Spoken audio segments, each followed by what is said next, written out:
નમસ્કાર મિત્રો, હિન્દુ ધર્મમાં શ્રાવણ માસનું વિશેષ મહત્વ માનવામાં આવે છે.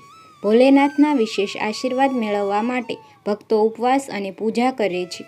એવું માનવામાં આવે છે કે શ્રાવણ માસમાં જે લોકો પૂજા વિધિથી મહાદેવના ઉપવાસ જપ તપ કરે છે તેની તમામ મનોકામના પૂર્ણ થાય છે. આ વર્ષે શ્રાવણ માસ 5 ઓગસ્ટ અને સોમવારથી શરૂ થાય છે. આજે અમે તમને શ્રાવણ માસના કેટલાક પૂજા વિધિ નિયમો જણાવીશું. માન્યતા અનુસાર ભગવાન શિવ માત્ર નિસ્વાર્થ અને સાચા હૃદયથી કરવામાં આવેલી ભક્તિને મહત્વ આપે છે. મહાદેવની પૂજા કરતી વખતે મનમાં કોઈ પણ પ્રકારનો કપટ કે અહંકાર ન હોવો જોઈએ, નહીં તો પૂજાનું કોઈ પરિણામ નહીં મળે. એ જાણીએ તે પહેલાં આ વિડીયોને લાઈક કરજો, ચેનલને સબસ્ક્રાઈબ કરજો અને કોમેન્ટ બોક્સમાં હર હર મહાદેવ જરૂરથી લખજો. જળાભિષેક. ભક્તો દૂધ, દહીં, મધ વગેરે જેવી અનેક પ્રકારની વસ્તુઓથી શિવલિંગનો અભિષેક કરે છે. ધ્યાન રાખો, આ વસ્તુઓથી અભિષેક કર્યા પછી શિવલિંગ પર ગંગાજળ અથવા શુદ્ધ જળ અવશ્ય ચઢાવો. તાંબાના વાસણનો ઉપયોગ. ભગવાન શિવને તાંબાના વાસણમાં ભરેલું દૂધ ક્યારેય ન ચઢાવવું. દૂધ ચઢાવવા માટે હંમેશા સ્ટીલ, પિત્તળ અથવા ચાંદીના વાસણનો ઉપયોગ કરો. કપડાનો રંગ. ભૂલથી પણ પૂજા માટે કાળા રંગના કપડાં ન પહેરવા. ભોલેનાથની પૂજા માટે સફેદ, લાલ, પીળા, કેસરી અથવા આકાશી વાદળી રંગના વસ્ત્રો પહેરો.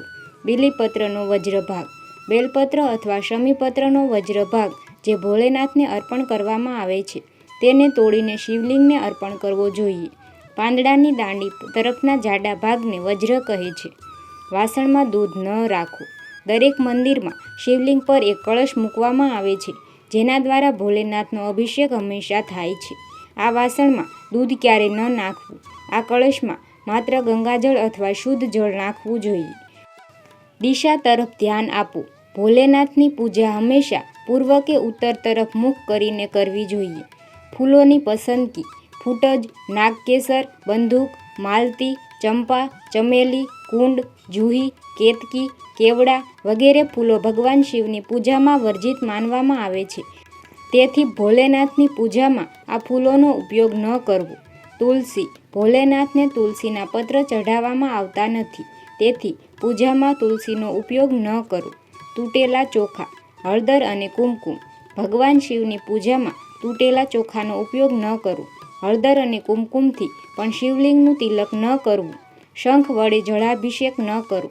ભગવાન શિવનો જળાભિષેક શંખ વડે ન કરવો જોઈએ. મંત્રનો જાપ કરવો. ભગવાન શિવના આશીર્વાદ મેળવવા માટે શિવ ભક્તોએ રુદ્રાક્ષની માળા સાથે ઓમ નમઃ શિવાય મંત્રનો જાપ કરવો જોઈએ. શિવલિંગની પરિક્રમા. શિવલિંગની પૂજા કર્યા પછી અડધી પરિક્રમા કરો. દિવસ દરમિયાન ઊંઘશો નહીં. શ્રાવણ માસમાં તહેવાર પર દિવસ દરમિયાન સૂવું વર્જિત માનવામાં આવે છે, તેથી આ દિવસે સૂવું નહીં. જો તમને આ વિડીયો પસંદ આવ્યો હોય તો વિડીયોને લાઈક, શેર કરજો અને ચેનલને સબસ્ક્રાઈબ કરી દેજો.